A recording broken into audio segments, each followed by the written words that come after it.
వాడు కళ్ళకి మ్యాథ్స్ చూస్తూ చదవలేదు భయం. అందుకని ఆ గురువు గారి ముఖం చూస్తే నేను చెప్పలే, ఇక్కడ కూర్చొని చెప్తాను. నువ్వు ఉన్నది కూడా మర్చిపోతాను అతను చూస్తుంది. గురువర్యులు, ప్రాతస్మరణీయులు, పూజనీయులు, బ్రహ్మవిధులు, వేదవిధులు, బ్రహ్మస్వరూపులు, వేదాంత అధ్యాయి, మహామహోపాధ్యాయులు,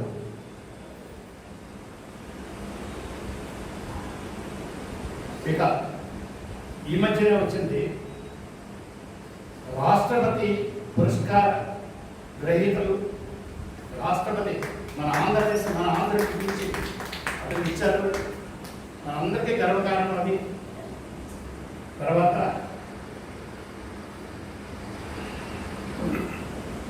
ఈ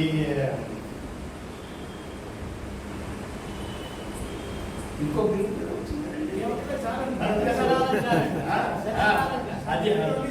ఆ పీఠాధిపతుల చేతి మీదుగా మీకు షోడశ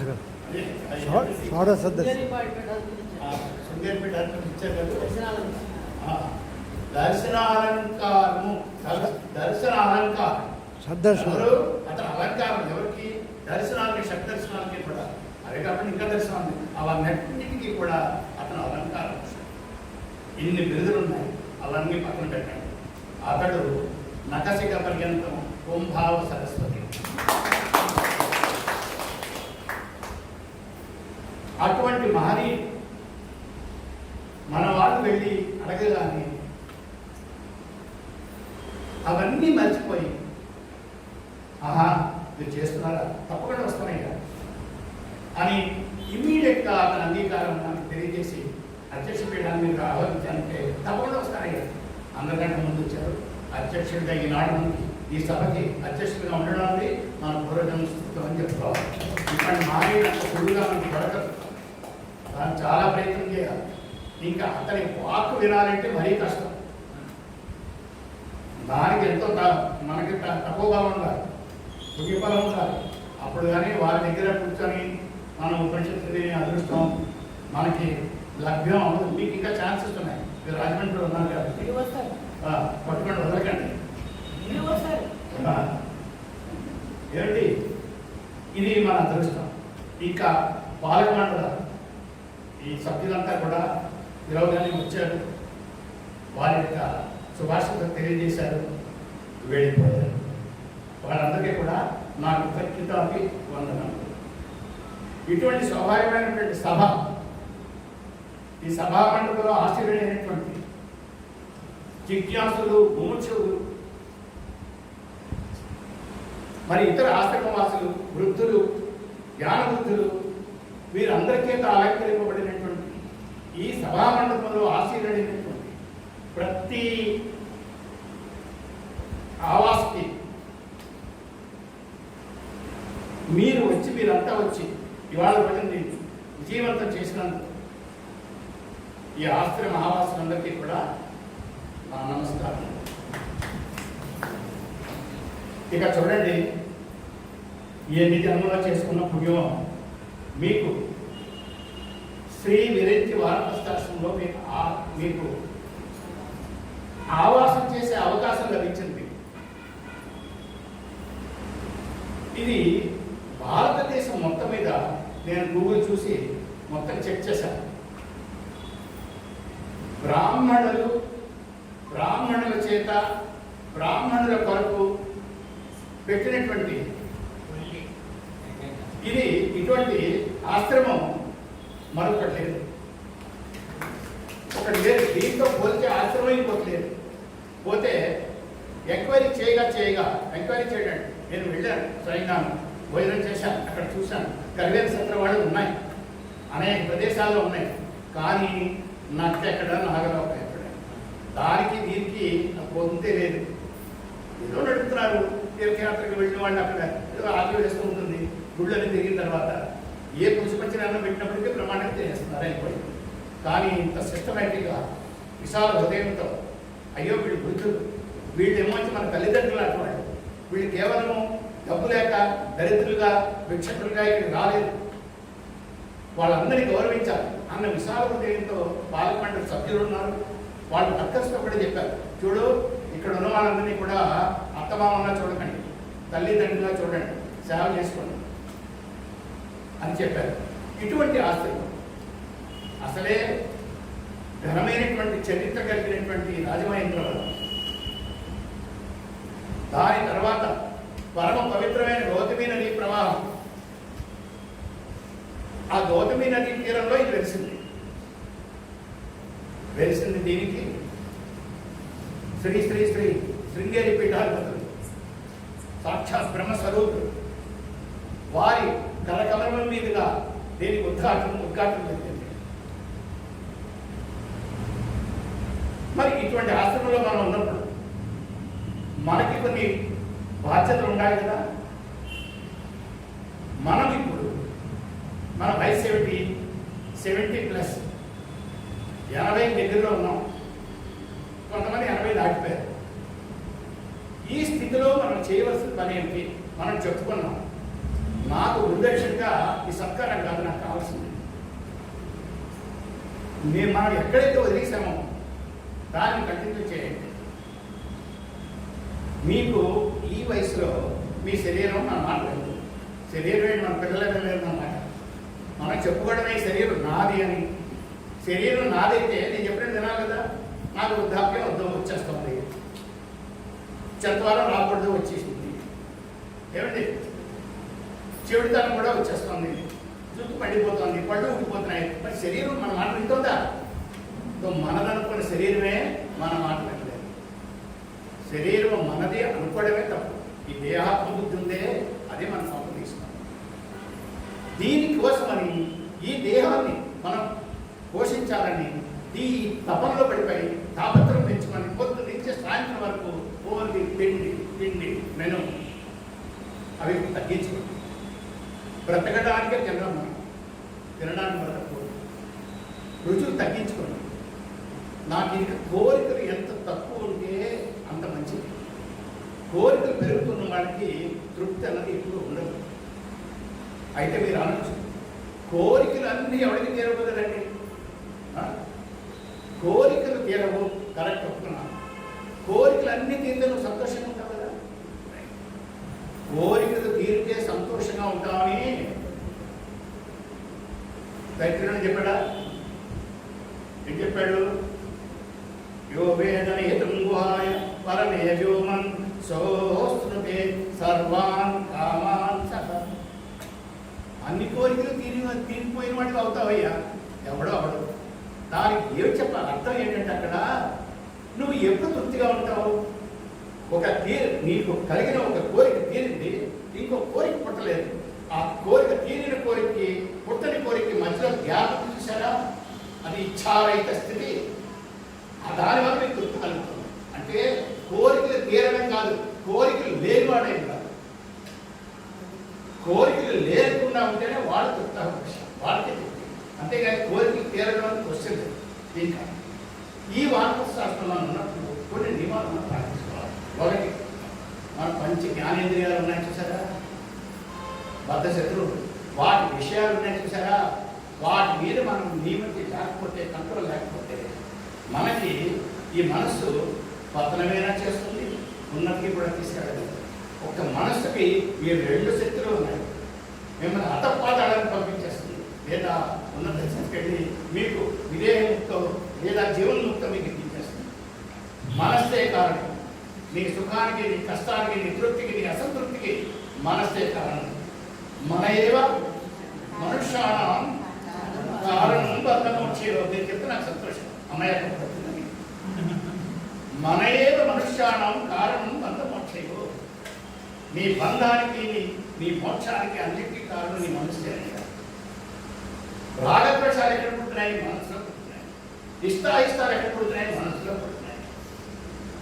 ఎప్పుడైతే నీకు ఇష్టాయిష్టాలు, సుఖము, దుఃఖము ఇవన్నీ మనసులో కలుగుతున్నాయి కదా. కానీ మీరేం చేస్తున్నారు? వస్తువులు రంగంలో పరిగెడుతున్నారు. మీ దృష్టిలో ఏమిటి? ఆ వస్తువులు నా ఇంట్లో ఉంటే నాకు సుఖం వస్తుంది, ఆ ప్రదేశానికి వెళ్తే పిక్నిక్గా అక్కడ బాగుంటుంది, స్విట్జర్లాండ్ వెళ్తే బాగుంటుంది, లేదా ఈ సమయంలో ఇక్కడ వెళ్తే బాగుంటుంది, మార్నింగ్ వేళ చాలా బాగుంటుంది, ఆ దృశ్యం బాగుంటుంది. నిజంగా మీరు ఆలోచిస్తే మీ సుఖంగా మీ దుఃఖంగా ఏ వస్తువులోనూ ఏ ప్రదేశంలోనూ ఏ కాలంలోనూ ఉంటే ఆ వస్తువు అందరికీ సుఖం కాదు. ఇవ్వలేదే? నీకు ఇష్టమైన చెప్తాను. మా అమ్మ వెళ్ళింది కాశీ, యాత్ర చేసుకుని తిరిగి వచ్చాను. ఆటో రిక్షా దిగింది, నేను మా ఆవిడ కూర్చున్నాం, కబుర్లు చెప్పుకుంటాను. అమ్మ వచ్చినాక ఒకటి పరిగెట్టాను, చేతిలో సంచి తీసుకొని పక్కన ఉంది కదా, వచ్చిన ముసలి రేపటి కొడుకే. ఇప్పుడు ఒకే వ్యక్తి అమ్మగా ఉంది, అత్తగా ఉంది. అమ్మగా నాకు సుఖాన్ని ఇస్తాను, కానీ అదే వ్యక్తి సుఖాన్ని ఇవ్వలేదు పక్కన. సో సుఖము మీలో బయట ప్రపంచంలో లేదు. ప్రపంచంలోనే నువ్వు ఉన్నావు, కానీ ప్రపంచము నీకు దుఃఖము ఇవ్వదు, నీ ప్రపంచము నీకు సుఖము ఇవ్వదు. రెండు కూడా మనసులోనే ఉన్నాయి. కానీ నువ్వు ప్రపంచంలోనే నడవాలి, కానీ ప్రపంచాన్ని మాత్రము నువ్వు లోపలికి తీసుకోకూడదు. ఎందుకంటే నీకు ప్రపంచంలో ఉండాలి. ప్రపంచంలో ఉన్నంత మాత్రాన్ని ప్రపంచము నీకు దుఃఖాన్ని ఇవ్వదు. ఏ ప్రపంచానైతే నువ్వు మనస్సులో తిప్పుకున్నావో ఆ ప్రపంచమే నీకు దుఃఖాన్ని ఇస్తుంది. ఇప్పుడు నా మనవడికి దుఃఖం బాగాలేదు, అమ్మ నా మనవడికి దుఃఖం బాగాలేదు, పక్క వీధిలో వెంకన్న నా మనవడికి దుఃఖం బాగాలేదు అంటాం. నిజంగా ఆ ప్రపంచం నా మనసులో లేదు. ఏ ప్రపంచం అయితే నీ మనసులో ఉందో అదే పంపించుతుంది. అంతే ప్రపంచ విషయాలు ఎక్కువగా మనసులో తిప్పుకోకండి. ఈ వయసులో మనం చేయవలసింది ఏమి లేదు, కర్మలా చేయలేము. చేయగలరా? చేయలేము. ఒక గడి కూర్చొని మనం ధ్యానం చేయలేము, కింద కూర్చొని మీరేమో జపం చేయలేరు, కూర్చొని చేసుకోవాలి. ఈ స్థితి మనం. ఇప్పుడు మనం ఏం చేయాలంటే నా కర్మణ ప్రజయాధనేన, ఈ మూడు వల్ల నీకు రాదు. నువ్వు చక్కగా ఏది నువ్వు చేయగలవో మన శంకరాచార్య మనం చెప్పాను. శ్రవణము, మననము, నిధిధ్యాస, దానికి ఈ వయసుతో సంబంధం లేదు. మొన్న మనం చెప్పుకున్నాం, మోక్షం ఇచ్చేది మూడు వస్తువులు అక్కడ పెట్టాడు. ఒకటి వైరాగ్యము, రెండవది ఉపరతి, మూడవది జ్ఞానము. విద్యారణ్య స్వామి గారు ఏం చెప్పారు అక్కడ? వైరాగ్యము, ఉపరతి అవి సహాయకులు కానీ అది మోక్షం ఇవ్వలేదు. జ్ఞానము లేకుండా రెండు ఉన్నా మీకు మోక్షం రాదు. మోక్షము జ్ఞానరూపము. మోక్షము కర్తవ్యం కాదు, జ్ఞాతవ్యము, తెలుసుకోవడమే. నువ్వు ఆల్రెడీ అయ్యే ఉన్నావు. అప్రాప్యస ప్రాప్తి కాదు, ప్రాప్యస ప్రాప్తిది. కంటావరణం నా రుద్రాక్షణంలో నా మెడలో ఉంది, ఎక్కడుందని ఊరంతా వెతుకుతున్నాను. అది మన పరిస్థితి. నువ్వు అయ్యే ఉన్నావు, నీకు తెలియకుండా ఉంది. ఇప్పుడు ఏం చేస్తాడు? కేవలం వస్తావా? నువ్వెవరో నువ్వు తెలుసుకో. దర్పణే ఏమిటి? ముఖ దర్శనం ఉంటుంది, శాస్త్రే ఆత్మదర్శనం. మీరు అక్కడికి వెళ్ళేటప్పటి అర్థం దగ్గరికి మీ ముఖం కనబడుతుంది. శాస్త్రం దగ్గరికి వెళ్తే నిన్ను చూపిస్తుంది, నువ్వు ఎవరో చెప్తున్నాడు. అంచేది మీరు ఇంతవరకు నేర్చుకున్నది మర్చిపోకుండా దాన్ని శ్రవణం చేయాలి. మననం అంటే భక్తి పెట్టడం కాదు, మననం అంటే విపురుగానే చెప్పడం కాదు. మననము అంటే సంశయ నివారణము. మీరు జీవన సంశయాన్ని నిర్ధారితం చేయడానికి, మీ భావాన్ని నిర్ధారితం చేయడానికి మరల మీరు విచారం చేసుకొని అన్యోన్యంగా కూడా కూర్చొని బ్రహ్మ విచారం చేస్తూ ఈ సంశయాన్ని ఏమిటి, జీవుడు ఏమిటి, ఆత్మ ఏమిటి, ప్రత్యేకాత్మ ఎవడు, జీవుడు ఎవడు, జీవుడే ప్రత్యేకాత్మ, ప్రత్యేకాత్మ జీవుడా, ఈ మధ్యలో ఏమిటి తేడా వచ్చింది, ఏం చేత జీవుడు ప్రత్యేకాత్మ అవ్వలేదు, ఇవన్నీ మనం చెప్పుకునే కదా. ఇది విచారం. అలా మీరు చేసుకుంటూ ఉంటే మీకు అన్నీ వస్తాయి. ఇంకేత మీకు కర్మలు చేయలేదు. కర్మలు చేసిన మీకు చూడండి, మన వయసు 80 వచ్చిందండి. 80 సంవత్సరాలు వచ్చిందంటే ఎన్నాళ్ళు బతుకుతాం? ఏమిటి, మనకు ఆల్రెడీ టికెట్లు బుక్ చేసుకున్నాము. కొంతమందికి బెర్త్ కన్ఫర్మ్ అయితే, కొంతమంది ఆర్ఏసీలో ఉన్నారు, రిజర్వేషన్ ఎగ్రెస్ట్ క్యాన్సిల్ చేసుకున్నారు. ట్రైన్ రావాలి, ఇది మన పరిస్థితి. ఈ పరిస్థితిలో ఇంకా మనం చాలా గొప్పవాళ్ళం. ఇంతకంటే ఘోరమైన పరిస్థితుల్లో ఉన్న పరీక్షలు వాడు 7 రోజుల్లో చచ్చిపోతాడని తెలుస్తుంది. మనం ఎందుకు చచ్చిపోతాం మనకి ఇంకా తెలియదు. అతనికి 7 రోజుల్లో చచ్చిపోతాడని తెలుసు. అయ్యి బాబు 7 రోజుల్లో చచ్చిపోతాను, ఏం చేయాలి, ముక్తి ఎలా సంపాదిస్తాను? అప్పుడు అతను అశ్వమేధ యాగం, రాజస్వ యాగాలు చేయలేదు, విశ్వజిత్ యాగం చేయలేదు, అనుష్ఠానాలు చేయలేదు. సుఖమహాయోగి కాడు పట్టుకున్నాడు. చెప్తాను పట్టుకొని నాకు 7 రోజులు ఉంటాయి, నాకు ముక్తి కావాలి, నువ్వేం చేస్తావో చెయ్యి. అప్పుడు ఏం చేశాడు? యజ్ఞం చేయించలేదు వాడి చేత, అతని చేత శ్రవణం చేయించాడు. భాగవత సత్తా, భాగవతం విని ముక్తుడిగాడు. శ్రవణం కుయ్యా, శ్రవణమేవ, అదే శరణం. ఇంకేదంటే కర్మలు చేసి చేసి ఈ లెవెల్కి వచ్చాం. కర్మలు చెయ్యాలి దేనికోసం? చిత్తశుద్ధికి, చిత్త నైశ్చర్యానికి. ఈ రెండు అవసరమే. చిత్తశుద్ధి లేకుండా చిత్త నైశ్చర్యం వచ్చినప్పుడు మీకు అయినా ప్రయోజనం లేదు. రావణాసుడికి చిత్త నైశ్చర్యం ఇలా 1 కాలం మీద కూడా 1000 సంవత్సరాలు తపస్సు చేశాడు. చిత్తశుద్ధి లేదు అమ్మని ఎత్తుకుపోయాడు. అంటే మనకి రెండు కాదు, చిత్తశుద్ధి, చిత్త నైశ్చర్యం. చిత్త నైశ్చర్యానికి మెడిటేషన్, జపం, ధ్యానం. చిత్తశుద్ధికి కర్మ. కానీ ఆ కర్మ కూడా ఎలా చేయాలి? కర్తృత్వరహితంగా, కళ్యాణం, లోక కళ్యాణార్థం, పరమేశ్వర ప్రీత్యర్థం, అహంకారం లేకుండా నువ్వు ఏ కర్మ చేసినప్పటికీ కూడా అది కర్మ అంటారు, దాన్ని యజ్ఞం అంటారు. దాని ఫలం పుణ్యం. కర్మలు చేస్తే దాని ఫలం జన్మ. కర్మఫలాన్ని అనుభవించాలి. మనకి జన్మే లేకపోతే కృతనాశ దోషం వస్తుంది. మీరు చేసిన కర్మలు ఎవడని ఇస్తాడు, మీరు పుట్టకపోతే మళ్ళా అంటే మీరు మళ్ళా పుట్టాలి. కర్మ ఆయాసం, ప్రయాసం ఎక్కువ ఏమండి, కానీ దాని యొక్క ఫలం స్వల్పం, అల్పం, జడం, నశ్యం, నశిస్తుంది. శాశ్వతమైంది కాదు కర్మ కూడా. కర్మ నీ పురోగతికి విరోధం. మీరు ముందుకు వెళ్ళలేదు. ఇప్పుడు మనం ఎల్కేజీలో ఉన్నామండి, ప్లే స్కూల్లో ఉన్నాం, పిల్లలు ఆడుకుంటున్నాం, చక్కగా బొమ్మలు అవి పెట్టారు, ఏసీ రూము, దాని ప్రకారం కాలేజీ పోసేస్తున్నారు, అందరూ చక్క పిల్లలంతా ఉన్నారు, ఆడుకుంటున్నారు. నాయన ఈ అయిపోయింది, నెక్స్ట్ ఇయర్ అయిపోతే నువ్వు కేజీకి వెళ్ళాలంటే ఆ ప్లే స్కూల్ వాడు వదలవాడు, నాకు ఇదే బాగుందంట. మన స్థితి అదే. కర్మలకి అలవాటు పడితే ఆ కర్మలు వదిలేసి బయటకు రాలేదు. అందులోనే వాళ్ళకేమో చాలా. ఏ విధంగా మీరు ప్లే స్కూల్ నుంచి ఎల్కేజీ నుంచి కేజీ నుంచి పీజీ వరకు పెడుతున్నారో అదే విధంగా మీ జీవన శైలిలో కూడా, విధానంలో కూడా మీరు అలాగే వెళ్ళాలి. మీరు అదృష్టవశాత్తు మీకు ఎక్కువ శ్రమ పడకుండానే గోదావరి తీరంలో ఉన్నారు. గోదావరి తీరంలో ఇది ఆచార్య వారసతి. నేను చెప్పలేదు, ఆచార్యుల గురించి చెప్పారు. కురుక్షేత్రంలో చేసినటువంటి దానగుణము, దానఫలము, నర్మదా నదీ తీరంలో చేసినటువంటి తపోఫలము, కాశీలో చేసిన పుణ్యకార్యములు, మరణము, ఈ మూడింటి యొక్క పుణ్యం కలిపితే ఎంత ఉంటుందో అది ఒక్క స్థానంలోనే గోదావరి తీరంలోనే ఇక్కడ ఉంటే మీకు లభిస్తుంది అని అంత పవిత్రమైనటువంటి గోదావరి తీరంలో మీరు ఉన్నారు.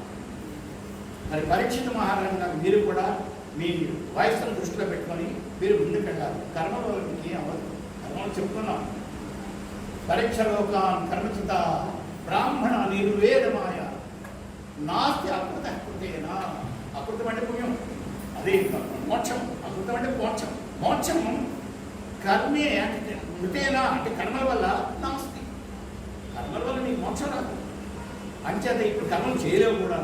జపం చేసుకుంటే ఆయన కలవ స్మరణానుభూతి కలియుగంలో ఇదే.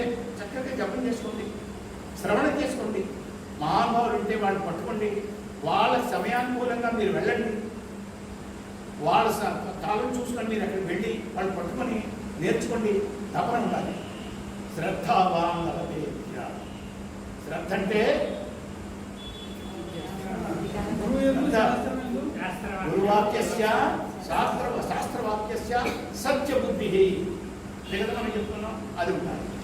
అది ఉండి గురువారిని నమ్ముకుంటే చక్కగా గురువుకు సదనం. మీరు ఎంత మహానుభావులైనా, ఎంత మేధావులైనప్పటికీ కూడా అద్వైతం, ఆత్మజ్ఞానం గురుముఖంగానే వినాలి తప్ప మీ రూమ్లో మీరు కూర్చొని ఎన్ని పుస్తకాలు చదివినా మీ పుస్తకానికి ఎక్కదు. మీరు గురుముఖంగానే తెలుసుకోవాలి. ఇచ్చేదంటే ఆ గురువు చెప్తున్నప్పుడు అందులో ఉన్న రహస్యం ఉంటుంది. ఉపనిషత్తు రహస్యం. ఒక ఉపనిషత్తు మనం చెప్తున్నప్పుడు ఈ పంచకోశాలు మనం వివరించినప్పుడు లేదా శాఖాచంద్ర జ్ఞాని మనం చెప్పుకున్నప్పుడు ఏం అందులో ఉన్న విశేషాలు కూడా చెప్పుకుంటూ వెళ్ళాం. పంచకోశాల్లో విశేషాలు కూడా చెప్పుకుంటూ ఈ శాస్త్రం అలా చెప్పాడు, ఆ శాస్త్రం అలా చెప్పాడని బుర్రకి ఎక్కించుకోవడానికి ప్రయత్నించాం. ఇవన్నీ మర్చిపోయాయి, అన్నీ కూడా చేయండి. అదొక్కటే నాకు గురుదక్షిణ. నేను పరమపిత పరమాత్మని మీకు జ్ఞాన మార్గాలు చూపించమని, ఆ మార్గంలో అభివృద్ధి చెందేలాగా మీకు ఆశీస్సులు ఇవ్వమని మనసారా ప్రార్థిస్తూ మీ దగ్గర నేను సెలవు తీసుకుంటాను.